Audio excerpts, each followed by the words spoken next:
Hello friends, welcome to FCS classes. अगर आप इनमें से किसी भी एग्ज़ाम का प्रिपरेशन कर रहे हैं, किसी भी एग्ज़ाम का, state PCS, Bihar SSC, mean state SSC, Bihar SI या इनमें से कोई भी, और यूपीएससी में एनटीए, सीडीएस, सीपीएफ, एसएससी में जितने भी एग्ज़ाम्स हैं, MTS, LDC, CHSL, steno, CGL, CPO, और रेलवे में NTPC, LP technician, group D, सारे एग्ज़ाम्स आप देख सकते हैं। इनमें से किसी भी एग्ज़ाम का प्रिपरेशन अगर आप कर रहे हैं तो आपको ये वीडियो देखने की आवश्यकता है। हम इस वीडियो में डिस्कस क्या करने वाले हैं? हम इस वीडियो में डिस्कस करेंगे जीके पे कमांड करने का स्ट्रेटजी क्या है। इन सभी एग्जाम्स में एक सेक्शन है जो जीके पूछा जाता है, जिसे हम लोग जनरल नॉलेज या जनरल अवेयरनेस या जनरल स्टडीज भी कहते हैं। तो इस सब्जेक्ट पे हमारा कमांड कैसे हो, हम इस पे डिस्कशन करेंगे। तो देखिए, सबसे जो मोस्ट इम्पोर्टेंट है वो है स्ट्रेटजी। हम स्ट्रेटजी पे बात इसलिए करेंगे, हम ये जानेंगे कि स्ट्रेटजी क्यों महत्वपूर्ण है। देखिए, बिना स्ट्रेटजी के आप किसी भी काम को सही से नहीं कर सकते। स्ट्रेटजी, रणनीति बहुत महत्वपूर्ण चीज होता है।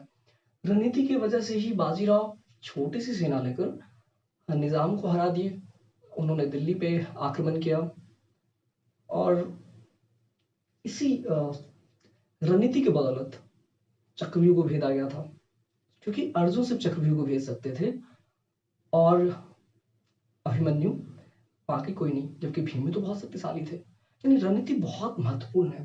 बिना रणनीति के हम आगे नहीं बढ़ सकते। अब हम आगे बात करेंगे जीके के प्रिपरेशन के लिए स्ट्रेटजी क्या होगी। देखिए, अगर आप लोग ये समझते हैं कि जीके को पढ़ने के लिए सिर्फ लुसेंट को रटना सही है, लुसेंट को रटना ही एकमात्र ऑप्शन है, तो आप बिल्कुल गलत है।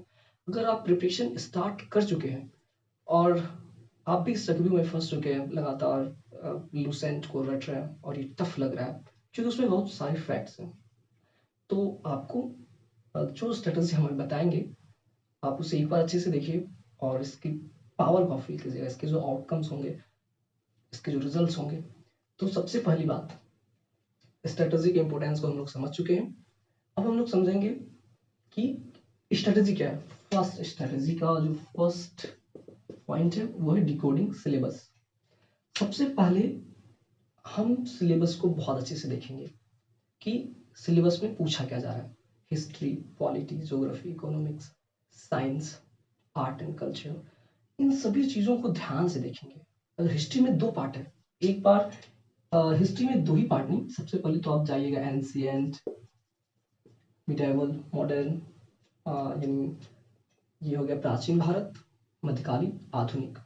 अब आधुनिक भारत में भी हर इतिहास में आप जितने भी इतिहास को देखेंगे ध्यान से, उसमें कई पार्ट्स हैं। आप जैसे आधुनिक भारत है, मॉडर्न हिस्ट्री, जिससे आप सबसे ज़्यादा कनेक्ट कर पाएंगे, मॉडर्न हिस्ट्री।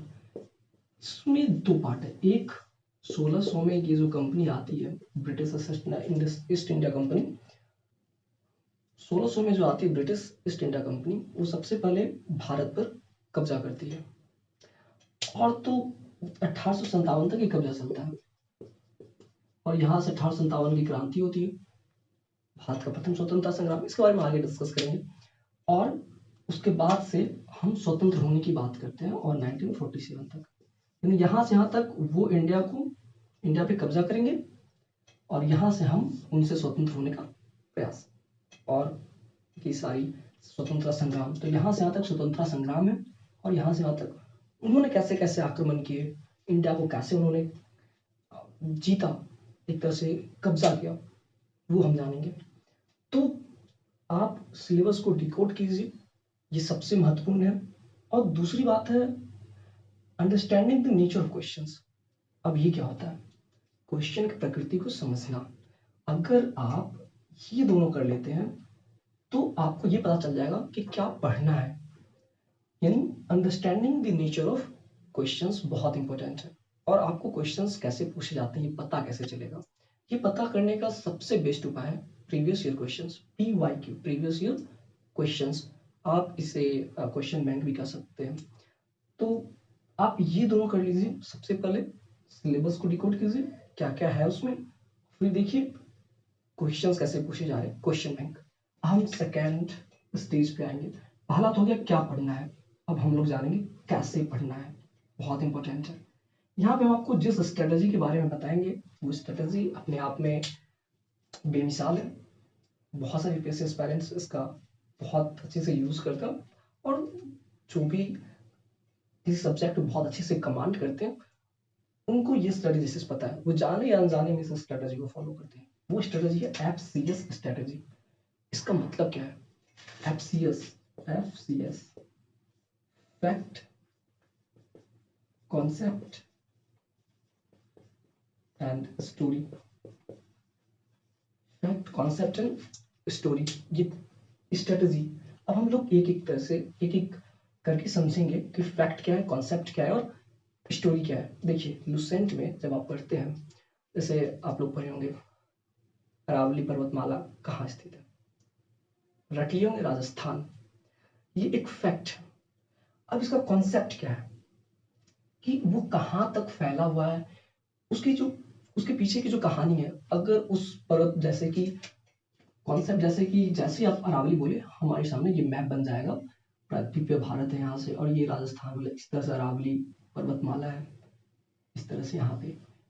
और इसका चूंकि हाइट बहुत ज़्यादा नहीं है, अवशिष्ट पर्वत का ये उदाहरण है, तो इससे रिलेटेड सभी चीज़ों को एक साथ जान जाना कि ये कैसा है, इसकी संरचना कैसी है, ये इसके वजह से वहाँ पे बारिश क्यों नहीं हो पाता, इन सभी चीज़ों को जानना उसके साथ कॉन्सेप्ट मिल गया। और आप अगर इसे एक स्टोरी के फॉर्म में याद रखेंगे तो फैक्ट, कॉन्सेप्ट, स्टोरी, किसी चीज़ को याद करने के लिए ये बहुत ही इंपॉर्टेंट स्ट्रेटजी है। और अभी तक बहुत सारे एग्जाम में ऐसे क्वेश्चंस पूछे जा रहे हैं।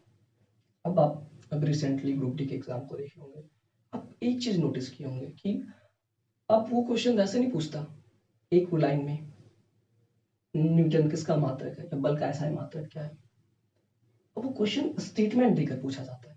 आपको अच्छे से बेसिक क्लियर होने चाहिए। इस तरह क्वेश्चंस पूछे जा रहे हैं, फैक्चुअल नहीं, conceptual questions, you know, concept पे।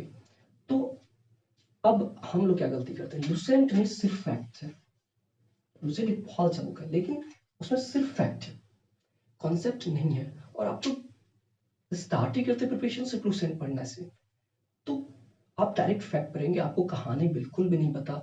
जैसे उसमें आप फिजिकल ज्योग्राफी पढ़ना, उसमें स्टार्ट कर ज्योग्राफी पढ़ेंगे, उसमें बोलता है कि बर्फ से बनने वाली संरचना ये है, ड्रमलिन, एस्कर।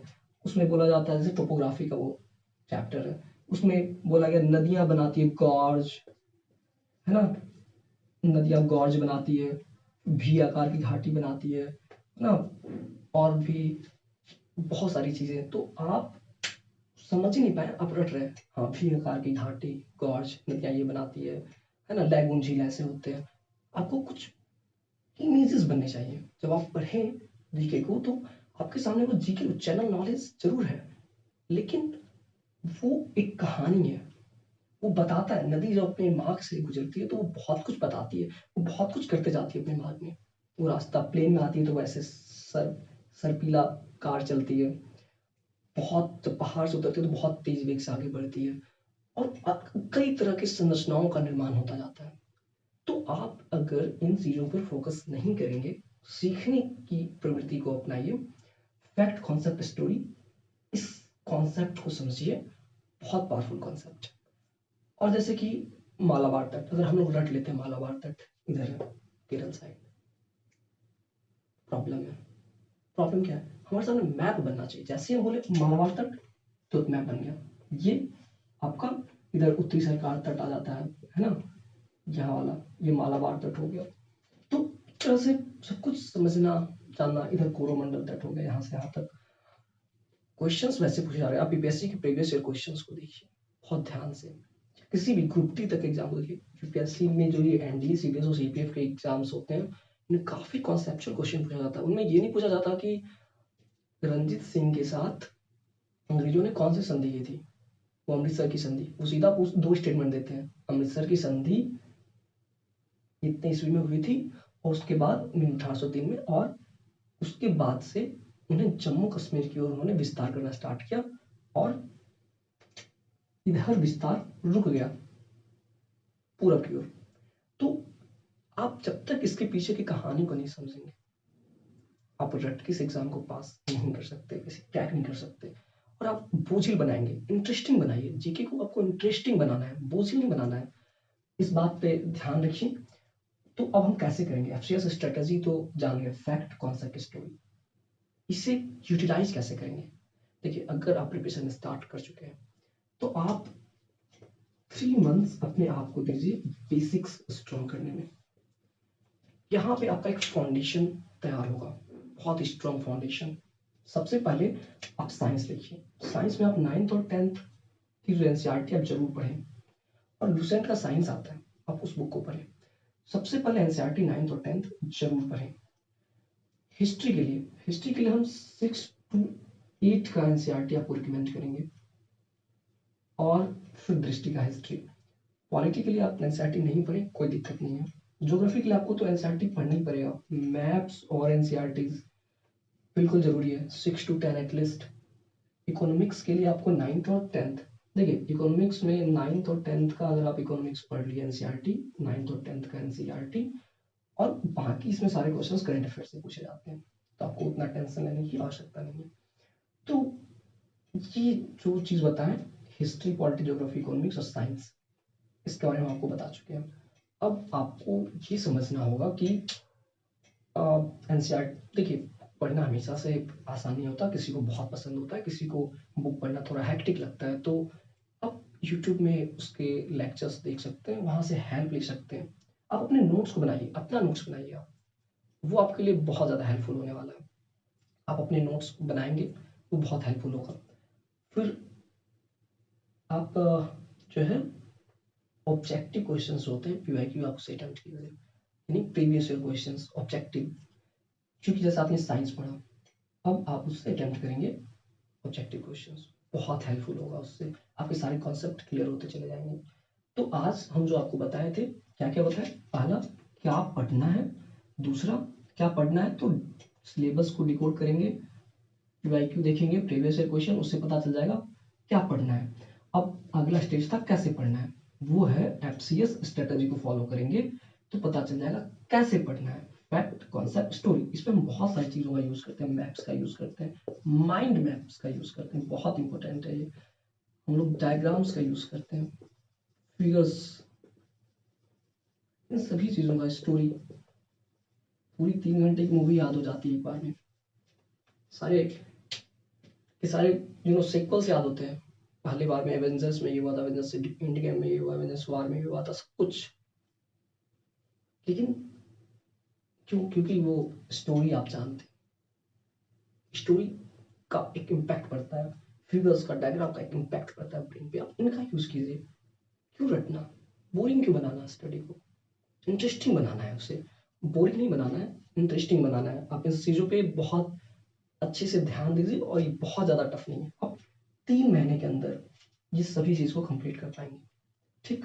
और आप इसके लिए एक और चीज़ समझिए, आपके लिए एक और चीज़ हम बताते हैं। आप इसके लिए एक मेथड यूज कर सकते हैं, वो है रिपीटेड बाउट इफेक्ट। इसमें क्या है कि अगर आपको कल 10 पेज पढ़ना है तो आप आज 2 पेज पढ़ लीजिए रात में, कल सुबह आप सीधा 10 पेज पढ़ लेंगे। फिर आप एक ही चीज़ को अगर कई बार करते हैं, पहला बार जो आपको जितना बोर लगेगा तो आप 2 पेज ही पढ़ पाए, लेकिन जब कल सुबह पढ़िएगा तो आप 10 पेज पढ़ जाइएगा, क्योंकि जो रेसिस्टेंस होना था वो हो चुका 2 पेज में। आपका बॉडी आपको जितना डिस्टर्ब करना चाहता था, आपका ब्रेन, अब 10 पेज आप सॉल्व कर सकते हो। इसको बहुत अच्छे से एक्सप्लेन करेंगे, रिपीटेड बाउट इफेक्ट को बाद में, लेकिन ये समझ जाइए। और लास्ट में हम आपके लिए बता दें कि हम एफसीएस स्ट्रेटजी पे साइंस पढ़ाना स्टार्ट करने वाले हैं आप लोगों के लिए।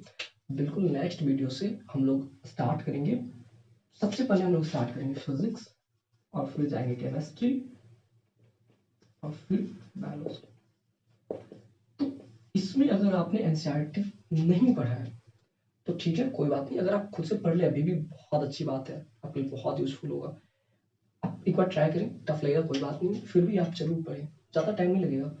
और फिर हम स्टार्ट करने वाले हैं बिल्कुल नेक्स्ट वीडियो से। साइंस, उसमें आप देखेंगे कैसे यूज़ करते हैं। अब उसमें माइंड मैप बहुत यूज़ होगा। अब उसमें कॉन्सेप्ट बहुत है साइंस में, कोई रटने की आवश्यकता नहीं। और साइंस इतना ईज़ी लगेगा जितना आपने आज तक कभी फ़ील नहीं किया होगा। यहाँ पढ़ाएँगे, यही याद होगा। आपको याद करने के लिए फिर मशक्कत नहीं करनी पड़ेगी, यही याद होगा क्लास में, और यही क्वेश्चंस अटेम्प्ट करेंगे आप। बहुत आसान है, बस आपको पीवाईक्यू अटेम्प्ट करते रहना है और आपको अपना नोट्स बनाना है। आज के लिए बस इतना ही। Thank you so much. देखिए, आप लोगों को अगर ये वीडियो अच्छा लगे तो आप ज़रूर से इस वीडियो को लाइक कर दीजिएगा, ताकि मुझे नेक्स्ट वीडियोज़ के लिए मोटिवेशन मिले और नेक्स्ट वीडियो हम काफ़ी बेहतरीन तरीके से लेकर आ पाएँ आपके लिए साइंस का। ठीक, तब तक के लिए धन्यवाद।